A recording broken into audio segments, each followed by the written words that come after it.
Dr. Sarah Chen stood before the Galactic Council's emergency session, her heart steady despite the 200 alien species represented in the vast chamber. The quantum probability metrics displayed behind her told a story that none of them wanted to accept. Humanity wasn't just different, they were impossible.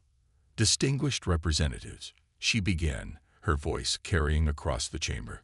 What you're seeing isn't a malfunction. Every human being possesses the ability to influence quantum probability fields through what we previously dismissed as gut feelings or intuition. The holographic display showed the wavelength patterns unique to human brainwave activity, patterns that somehow reached into the quantum fabric of reality itself. The Arxer ambassador, a towering being of crystalline intelligence, leaned forward.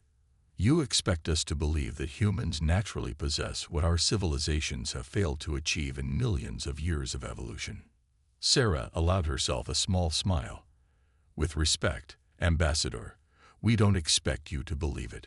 We're simply informing you of what we've discovered about ourselves. She gestured, and the display shifted to show footage from the Singapore incident, the event that had revealed humanity's gift to themselves. The footage showed a crashing cargo ship, its antimatter containment failing as it plummeted toward the city. Physical laws and probability curves had dictated a 0% chance of survival for 10 million people.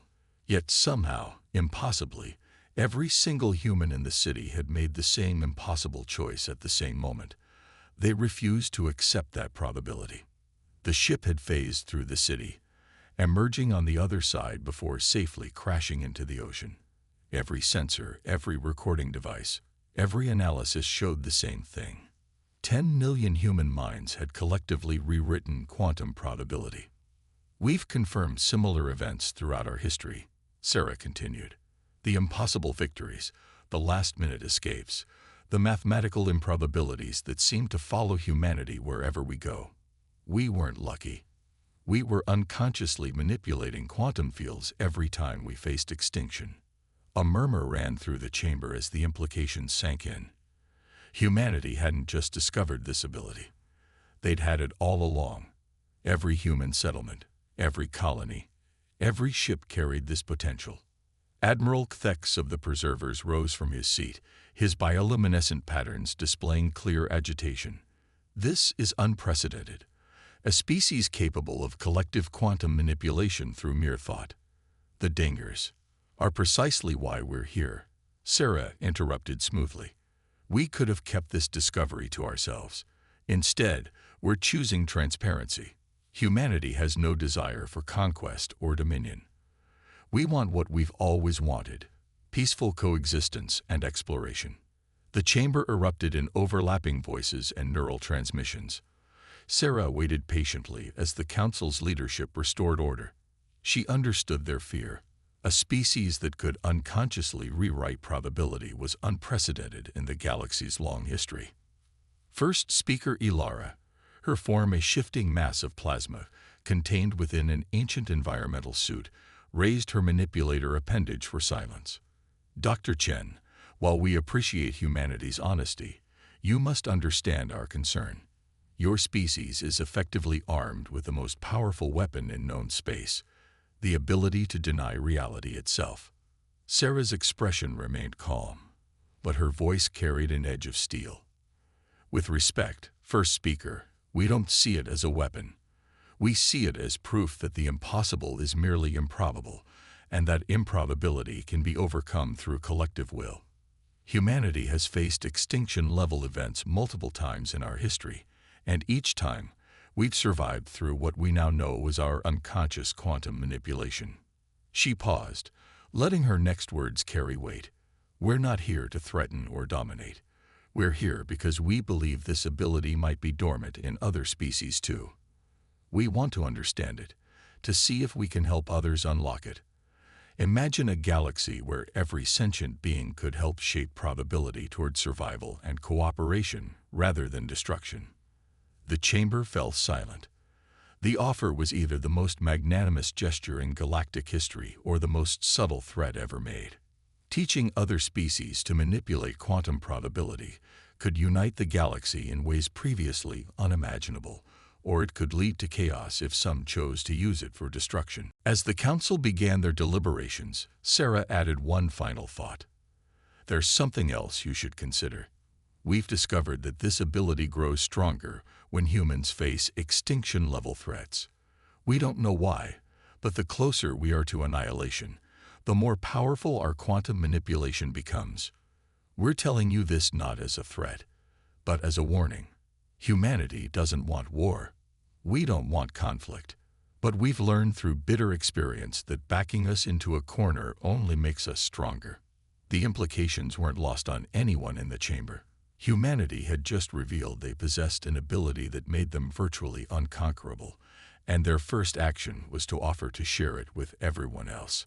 As Sarah waited for the council's response, she reflected on the irony. Humanity's greatest power wasn't their ability to manipulate quantum probability. It was their capacity to choose cooperation over conflict, even when they held all the cards. The question now was whether the galaxy was ready to make the same choice. 3 months after humanity's revelation to the Galactic Council, the Vormith made their move. Their massive world ships appeared at the edges of every human settlement, their very presence a statement of power that had kept younger species in line for millennia. Commander Elena Rodriguez watched from the bridge of the Earth Defense Force flagship Probability as the Vormith representative's hologram materialized. The alien's fractal pattern body shifted through impossible geometries, a deliberate display of their mastery over conventional physics. Your species presents an unacceptable deviation from the natural order, the Vormith stated, its translated voice carrying harmonic undertones that triggered primitive fear responses in most species. To their visible confusion, humans seemed immune to this effect. We have calculated a 99.99% probability that unrestricted human expansion will lead to galactic instability within 3 centuries. Elena smiled, a gesture she knew the Vormith found unsettling. Interesting. Would these be the same probability calculations that gave a 100% chance of humanity never achieving quantum manipulation? The Vormith's patterns shifted to deep ultraviolet, a sign of agitation. Your mockery is noted, Commander. Our position remains unchanged. Humanity will accept restrictions on colonization and quantum probability manipulation, or face consequences. Let me be clear, Elena replied, her smile fading. Humanity doesn't recognize your authority to impose restrictions on us. We came to the Council in good faith, offering to share our understanding of quantum manipulation. Your response is to threaten us. The Vormith's next words carried the weight of millions of years of absolute authority. We do not threaten. We preserve. Your species' ability is an anomaly that must be contained. Accept our terms, or we will demonstrate why the Vormith have maintained galactic stability since before your species learned to make fire. Elena's laugh caught the Vormith completely off guard. You really don't understand humans at all, do you? Let me share something from our history. Every time someone has told humanity you must be contained, we've taken it as a challenge to prove them wrong. She gestured, and the holographic space between them filled with data streams. These are the probability calculations from every human quantum mathematician in the solar system. Notice anything interesting about the patterns. The Vormith's fractal form contracted slightly, the equivalent of a sharp intake of breath. The probability streams showed impossible combinations, quantum entanglements that shouldn't exist. Humans weren't just manipulating probability. They were learning to weave it into new forms. Impossible, the Vormith declared. These patterns suggest you're creating stable quantum networks across light years without technological assistance. The energy requirements alone are trivial when 10 billion human minds work in concert. Elena finished. We're not just discovering our abilities. We're evolving them. Every attempt to contain us only teaches us more about what we can do. The Vormith's next words carried a hint of something humans had never heard in their species before. Uncertainty. You understand this changes everything. The galactic order we've maintained was stagnant, Elena interrupted. You've been so focused on preserving stability that you forgot the universe itself runs on chaos and probability. Humanity isn't a threat to galactic stability. We're the next step in its evolution." She leaned forward, her expression serious. "Here's our counter-proposal. The Vormith can join us in exploring these new possibilities, or you can stand aside. What you cannot do is contain us. The choice is yours, but I suggest you calculate the probabilities of success very carefully before making your decision." The Vormith's fractal patterns shifted through calculations at impossible speeds. When they spoke again, their harmonic undertones had changed. "Our calculations show all paths of direct confrontation lead to unacceptable outcomes. However, there are alternative approaches available." Elena felt a chill run down her spine. The Vormith weren't known for backing down, which meant they had something else planned. "Choose carefully," she warned. "Humanity's greatest breakthroughs tend to happen when we're backed into a corner. I don't think either of us wants to find out what we're truly capable of." As the Vormith's hologram faded, Elena turned to her quantum probability display. The patterns were shifting, showing increasing instabilities across human space. The Vormith were already making their move, but not through direct confrontation. They were doing something more subtle, more dangerous. She opened a channel to Earth Command. "This is Commander Rodriguez. Alert all colonies. The Vormith are manipulating probability fields around human settlements. They're not trying to contain us. They're trying to isolate us from each other." She paused, watching the quantum patterns shift. "And someone just made it impossible for us to warn the Kepler colony about what's coming." The game had begun. The Vormith thought they could outmaneuver humanity by manipulating the very quantum fields humans had just learned to control. What they didn't understand was that humans had spent their entire history overcoming impossible odds. Now they would learn why betting against humanity was always a losing proposition. The Kepler colony's quantum entanglement network went dark at 3:47 Earth Standard Time. Dr. Marcus Wong, lead quantum theorist at the Lunar Research Station, watched in horror as the probability fields around the colony twisted into impossible configurations.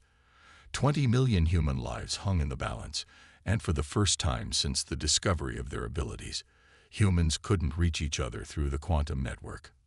"It's not just interference," he reported to the emergency session of the Human Defense Council. "The Vormith have created what I can only describe as a probability dead zone. They're using their mastery of conventional physics to cancel out our quantum manipulation abilities." Admiral Sarah Chen, recently promoted after her presentation to the Galactic Council, leaned forward in her chair. "How is that possible? Our tests showed that human quantum manipulation couldn't be blocked." Marcus brought up a complex series of probability waves. "They're not blocking it directly. They've created a cascade effect in local space-time that makes probability itself sticky. Any attempt to manipulate quantum fields in that region gets trapped in recursive loops. It's brilliant, actually. They're using our own power against us." Brilliant or not, Elena Rodriguez cut in from her position aboard the probability. "We have 20 million people who just lost their greatest defense mechanism. Long-range sensors show unusual activity at the edge of the Kepler system. We need options." Marcus nodded, his fingers dancing through holographic equations. "There's something else. The probability patterns around Kepler. They're not random. They're being shaped into something. The Vormith aren't just isolating the colony. They're experimenting." The room fell silent as the implications sank in. The Vormith hadn't made their move to contain humanity. They'd done it to study them. Kepler colony was about to become a laboratory for understanding how human quantum manipulation worked. "Launch the fleet," Sarah ordered, her voice carrying the weight of command. "Every ship we have. If we can't reach them through quantum fields, we'll do it the old-fashioned way." Marcus raised his hand. "Admiral, there's a 99.9% probability that conventional ships won't reach Kepler in time. The Vormith have altered local space in ways that make faster-than-light travel nearly impossible in that sector." Elena's voice came through the quantum link. tight with controlled anger. They've thought of everything, haven't they? Isolate a human colony, block our quantum abilities, prevent reinforcement. They're not just studying us. They're testing our response. Sarah stood, her expression hardening. Then let's show them something they haven't calculated for. Dr. Wong, you said probability is sticky around Kepler. What happens if we don't try to manipulate individual quantum fields, but instead alter the underlying structure of probability itself? Marcus finished, his eyes widening. It's insane. We'd need every human being in the solar system to focus their quantum manipulation abilities on the same goal. The energy requirements alone would. He stopped, watching the quantum probability displays. Something impossible was happening. Across Earth, Luna, Mars, and every settlement in the solar system, human minds were already connecting. They couldn't reach Kepler directly, but they could feel the absence where 20 million human minds should be. They don't understand what they've done, Elena said softly. The Vormith think isolation makes us weaker. They don't realize that humans have always been at their strongest when defending their own. The quantum probability displays exploded with activity. 10 billion human minds focused on a single thought. The laws of physics themselves were more like guidelines, really, and guidelines could be rewritten. Marcus watched in awe as new patterns emerged in the quantum field. They're not trying to break through the Vormith's probability maze, he whispered. They're changing the fundamental rules that make the maze possible. In orbit around Kepler colony, the Vormith worldship's sensors recorded something that should have been impossible. The carefully constructed probability fields weren't being broken or bypassed. They were being unmade. Reality itself was being rewritten by the collective will of humanity. The quantum link to Kepler colony crackled to life. This is Governor Chen. Whatever you just did, the Vormith ships are retreating. Their probability constructs are falling apart. We're reading. By all the stars, we're reading quantum fluctuations that shouldn't be possible. Sarah's voice was calm, but carried an edge of steel. The Vormith wanted to study how humans manipulate quantum probability. I suspect they've learned more than they bargained for. Stand by, Kepler. The fleet is on its way, and this time, they won't face any navigational difficulties. As the probability fields around Kepler returned to normal, Marcus studied the data with growing concern. Admiral, these readings, the way we just rewrote local physics, I don't think we're reaching the limits of human quantum manipulation. I think we're just starting to understand what we're truly capable of. Elena's voice came through, grim but determined. The Vormith made 3 fundamental mistakes.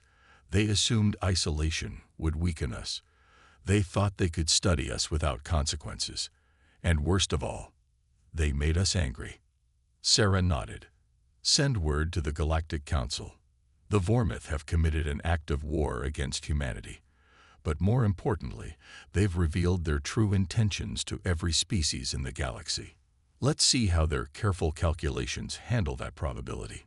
The quantum networks hummed with activity as humanity prepared for what would come next. The Vormith had wanted to study human quantum manipulation. Instead, they had become the catalyst for its evolution. The galaxy was about to learn why making humanity angry was the worst probability calculation anyone could make.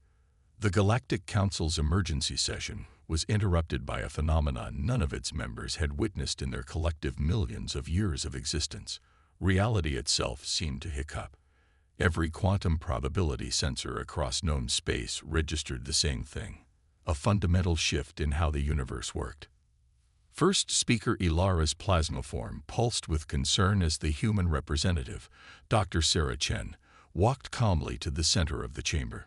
Behind her, the massive holographic displays showed thousands of Vormith probability manipulation devices simultaneously failing across the galaxy. 3 days ago, Sarah began, her voice carrying neither triumph nor anger. The Vormith attempted to isolate and experiment on 20 million human civilians. They believed they could contain and study our abilities. They were wrong. The chamber's quantum displays showed what happened next. Humanity hadn't just defeated the Vormith's probability maze, they had fundamentally altered how probability worked in that region of space. The laws of physics had been rewritten not through technology or force, but through the unified will of billions of human minds. We could have responded with violence, Sarah continued. We could have used our abilities to tear apart the Vormith worldships, to rewrite probability until their entire species ceased to exist. Instead, we chose a different path. The displays shifted, showing Vormith ships across the galaxy. Their probability manipulation devices weren't being destroyed. They were being transformed. Where once they had enforced rigid order on the quantum fabric of space, they now pulsed with new possibilities. We've rewritten their technology, Sarah explained. Every probability manipulation device in Vormith space now serves a new purpose. Instead of enforcing order, they reveal possibility. Instead of containing quantum manipulation, they teach it. Admiral Kthex rose from his seat, his bioluminescent patterns showing disbelief. You've given them more power, after what they tried to do. Sarah's smile was gentle but carried immense weight. No, Admiral. We've given everyone more power. The Vormith spent millions of years developing technology to control probability. We've transformed that technology into a teaching tool. Every species in the galaxy can now learn to access their own quantum manipulation abilities. The council chamber erupted in overlapping voices as the implications became clear. Humanity hadn't just defeated the Vormith. They had fundamentally changed the balance of power in the galaxy. But they had done it not by hoarding power, but by sharing it. The Vormith believed that control and stability were the same thing. Sarah continued once order was restored. They feared change, feared the chaos that quantum manipulation might bring. But humanity has always understood something they forgot. True stability comes from adaptation, not control. The quantum displays showed new patterns emerging across the galaxy as other species began to discover their own latent abilities. The Vormith's greatest weapons have been transformed into the greatest teaching tools in galactic history. We've also left the Vormith with a choice, Sarah added. Their worldships retain basic functionality, but their probability manipulation technology will never again be used to contain or control. They can choose to join the rest of the galaxy in exploring these new possibilities, or they can choose isolation. The decision is theirs. First speaker Ilara's plasma form shifted through complex patterns before settling. The Vormith delegation has gone silent. Their worldships are retreating to their core systems. As expected, Sarah nodded. They'll need time to understand what this means for their civilization, but they're no longer a threat to anyone. Not through force or containment. And humanity, 1,000 voices asked at once. What will you do with your power? Sarah's response was simple but profound. The same thing we've always done. Explore, learn, and share what we discover. We understand power, but we also understand responsibility. The galaxy doesn't need controllers or conquerors. It needs teachers. As if to emphasize her point, the quantum displays showed new connections forming across space. Species that had never communicated directly were reaching out through the quantum probability fields, sharing experiences and discoveries. The rigid order of the old galaxy was giving way to something new, something alive with possibility. The Vormith thought they could study humanity by isolating us, Sarah concluded. Instead, they helped us discover something far more important. We're all connected through the quantum fabric of reality itself. They tried to contain that connection. We chose to strengthen it. The council chamber fell silent as the implications of humanity's response sank in. They had been given an opportunity for revenge, for dominance, for control. Instead, they had chosen to transform a weapon into a tool for teaching, turning an act of war into a catalyst for growth. As new quantum connections bloomed across the galaxy, one truth became clear. Humanity's greatest power wasn't their ability to manipulate probability. It was their capacity to imagine better possibilities and their determination to make those possibilities real. 1 year after humanity transformed the Vormith's probability manipulation network, Dr. Marcus Wong stood in his lab at the newly established Quantum Academy on Mars, watching students from 100 different species explore their emerging abilities. The quantum probability displays showed patterns that would have been impossible to imagine just a year ago. "They're learning faster than we anticipated," Elena Rodriguez observed, now serving as the Academy's head of security. Her quantum senses could feel the ripples of possibility flowing through the facility as alien minds learned to touch the fabric of reality itself. A young ARCSR student had just successfully altered the quantum state of a particle through pure thought, their crystalline form vibrating with excitement. Nearby, a group of Vormith students, among the few who had chosen to embrace change, were learning to create probability fields that enhanced rather than contained. "The Vormith teachers arrived this morning," Marcus noted, gesturing to a group of fractal beings working with students in the Advanced Probability Manipulation Wing. "They finally accepted our invitation. Their understanding of conventional physics combined with our approach to quantum manipulation. The possibilities are extraordinary." The Academy had become more than just a school. It was a symbol of the galaxy's transformation. Species that had once been bound by rigid hierarchies and ancient fears were learning to reshape reality itself, not through force or control, but through understanding and cooperation. Sarah Chen, now serving as Earth's representative to the new Galactic Coalition, appeared on the quantum link. Her image carried the subtle distortion that indicated she was broadcasting from the former Vormith homeworld, where she was helping to negotiate their gradual reintegration into galactic society. "The Coalition has approved the expansion of the Academy network," she announced. "By the end of the year, we'll have facilities in every major sector of the galaxy. The Vormith have agreed to convert their remaining worldships into mobile learning centers." Marcus smiled at the irony. The very ships that had once been used to enforce order would now travel the galaxy, teaching species how to explore the true nature of reality. "Any word from the isolation zones?" he asked, referring to the regions where some species had chosen to reject the new possibilities. "Fewer every day," Sarah replied. "It's hard to maintain fear of change when you can see your neighbors reshaping reality in beneficial ways. Even the most conservative species are beginning to send observers to the Academy." Elena's quantum senses detected a subtle shift in the probability fields. "Something's happening in the Advanced Research Wing," she reported. "The joint human-Vormith team has made a breakthrough." The quantum displays erupted with new patterns as the research team's discovery rippled through the probability fields. They had found a way to extend quantum manipulation beyond individual actions, creating sustainable changes in how reality itself functioned. "They're calling it probability engineering," Marcus explained, his eyes racing over the data. "It's not just about changing what's possible. It's about creating new possibilities that never existed before.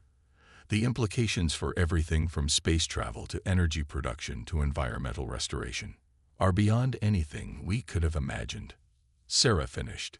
"And to think, none of this would have happened if the Vormith hadn't tried to contain us. Their attempt to study humanity led to the greatest revolution in galactic history." The Academy's quantum network hummed with activity as the discovery spread. Across the galaxy, billions of minds connected through the probability fields, each adding their own understanding, their own possibilities to the growing network of consciousness. "We've received a message from the Vormith Collective," Elena reported, her expression softening. "They're formally abandoning their role as preservers of order. Instead, they're proposing to become the galaxy's premier teachers of probability engineering, working alongside humanity to explore these new frontiers." Marcus watched as a group of students from traditionally hostile species worked together, their combined quantum manipulation creating patterns of possibility that no single species could achieve alone. "You know what the most remarkable thing is?" he mused. "A year ago, the galaxy was divided between those who could manipulate probability and those who couldn't. Now the only division is between those who are willing to imagine new possibilities and those who aren't." Sarah's image nodded. "And even that division is fading. It turns out that when you show people they have the power to reshape reality itself, fear and isolation become far less attractive options. As the Academy hummed with activity, a new message appeared on the quantum network. The last of the isolation zones had requested to join the coalition. The message was simple: we choose possibility. The galaxy had learned what humanity had known all along, that the greatest power wasn't in controlling reality, but in imagining how it could be better. The Vormith had sought to study humanity's ability to manipulate probability. Instead, they had become part of a grand experiment in possibility itself. As Marcus watched his students explore their growing abilities, he reflected on how far they'd come. Humanity hadn't just changed the galaxy by demonstrating their power. They had changed it by showing that true strength lay in sharing knowledge, in choosing cooperation over control, in transforming weapons into tools for growth.